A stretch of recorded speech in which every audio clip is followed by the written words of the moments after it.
Ah, o varejo brasileiro. Um espelho cintilante dos momentos de prosperidade em nossa economia. Quando as rodas da fortuna estão girando, quando as famílias sentem aquele alívio na conta bancária, o setor varejista brilha e floresce. O sorriso é largo, os olhos brilham e os negócios prosperam. Mas esse é o calcanhar de Aquiles desse setor tão vibrante. Tão rápido quanto ele sobe, ele cai.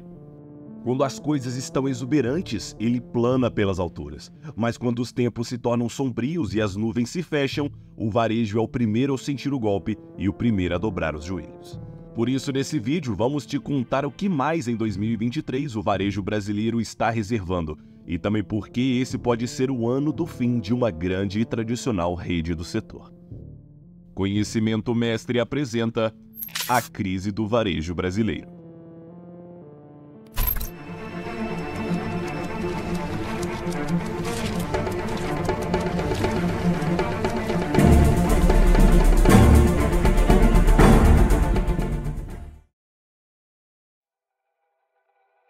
Nesses últimos 3 anos, a economia brasileira experimentou altos e baixos semelhantes a uma montanha-russa. As pessoas que se confinaram perderam trabalhos e muitos tiveram que se apoiar em ajudas governamentais.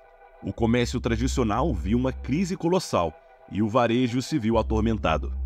Grandes lojas com suas presenças fiscais em todo o território nacional, sempre em atualização de inventário, esperavam atividade pelos consumidores ansiosos para adquirir uma variedade de produtos de vestimentas a eletrodomésticos. A lógica do varejo era clara: vender e rodar os produtos rapidamente. As margens para falhas eram mínimas, tornando as crises difíceis de enfrentar.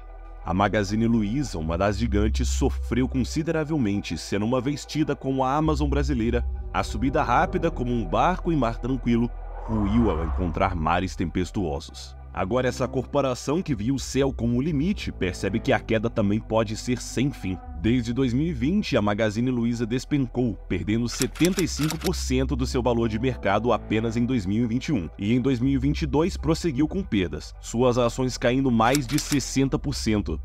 E não pense que é apenas a Magalu. A C&A, focada em vestuário, perdeu 67% do seu valor em 2022.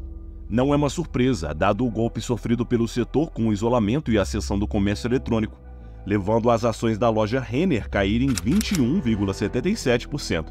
Onde antes os shopping centers eram locais preferidos para comprar em lojas como a C&A, Renner e Riachuelo, agora a internet oferece alternativas frequentemente mais econômicas em sites globais como a Shein. Americanas, presente no varejo há décadas, também não resistiu à queda. Suas ações declinaram em mais de 73%. E a Via Varejo, dona das Casas Bahia, agora enfrenta uma descida livre, gerando preocupações de falência. Imagine uma companhia tão arraigada em desaparecer. Era com as Casas Bahia prosperando que o varejo brasileiro vivia seus dias de glória. E o declínio de uma pode simbolizar o de todas. A trajetória das Casas Bahia serve de ilustração para o crescimento impressionante do varejo brasileiro nas últimas décadas. No longínquo ano de 1952, a rede varejista Casas Bahia foi estabelecida pelo imigrante polonês brasileiro Samuel Klein, um sobrevivente do mais catastrófico embate da história humana. Klein foi, junto de sua família, enviado a um campo de concentração na Alemanha, onde saiu vivo, mas sua mãe e 5 irmãos foram levados a um local de aniquilação. Após o término do combate e com a Europa em destroços, o resiliente polonês optou por recomeçar na América do Sul. Em 1952, quando chegou em São Paulo, o governador Juscelino Kubitschek havia permitido a instalação de montadoras estrangeiras no estado. Isso gerou uma imensa necessidade por trabalhadores. Como ocorreu em fluxos migratórios, grande parte da força de trabalho vinha dos estados quentes do norte e do nordeste do Brasil. A população dessas áreas tinha menor resiliência ao clima frio de São Paulo e às suas chuvas incessantes. Assim, Samuel viu uma oportunidade: comercializar cobertores para essas pessoas. Em pouco mais de 5 anos, acumulou recursos suficientes para adquirir a sua primeira loja, nomeando-a Casas Bahia, como tributo aos seus clientes daquela região. É relevante frisar que esse é um relato, não elogio a Samuel Klein. Estamos cientes das acusações sérias de crimes abomináveis contra ele e seu filho Michael Klein, incluindo denúncias graves envolvendo menores. Esses fatos não serão abordados aqui, pois o foco é a crise do varejo brasileiro. Porém, essa conduta detestável não deve ser ignorada ou minimizada. Nas décadas posteriores, durante a segunda metade do século XX, as Casas Bahia continuaram a se expandir, abrindo mais lojas pelo Brasil, destacando-se pelos seus preços competitivos e vasto inventário.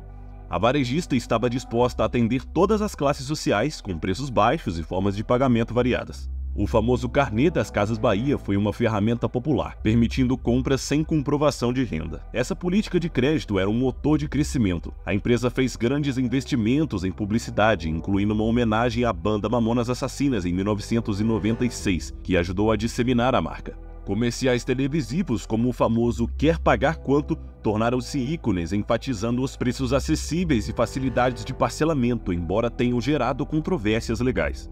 O tempo avançou e as Casas Bahia prosseguiram em expansão. Em 2009, uniu-se ao Ponto Frio, sendo adquirida pelo Grupo Pão de Açúcar. Em 2019, foi vendida para a Via Varejo, agora apenas Via, simbolizando a vontade de ir além do varejo. Com a queda de 58% em seu valor de mercado em 2022, a empresa busca reinventar-se, voltando-se para o e-commerce. Um exemplo recente disso é a minha própria experiência de comprar uma Airfryer na Casas Bahia, onde a transação foi feita online, mesmo estando dentro da loja física, com retirada rápida do produto. Isso ilustra como a Via já reconheceu o potencial da internet, que pode ser a única via de salvação da companhia na iminente crise de 2023. O setor do varejo é notório por suas margens estreitas, traduzindo-se em um lucro mínimo. Embora o volume de vendas geralmente seja alto devido a um fluxo constante de consumidores, ganhar dinheiro em cima de produtos com estoques sempre limitados e com necessidade iminente de reposição é uma tarefa desafiadora. Isso ocorre em parte porque os produtos do varejo geralmente não são essenciais, o que significa que o cliente está sempre à mercê do preço atual. Se esse preço não for atrativo, ele simplesmente pode optar por comprar mais tarde. Elevação de preços para compensar a baixa demanda pode levar a um encalhe de estoques, o que é catastrófico para os lucros. A Via Varejo, controladora das Casas Bahia, experimentou uma queda de mais de 95% no lucro no segundo semestre de 2022, um sinal da dura realidade econômica. O índice SP500 frequentemente mostra o setor varejista como um dos menos rentáveis na sua análise anual das margens líquidas de vários segmentos. A competição com sites estrangeiros que vendem a preços extremamente baixos tem agravado a situação para os varejistas nacionais.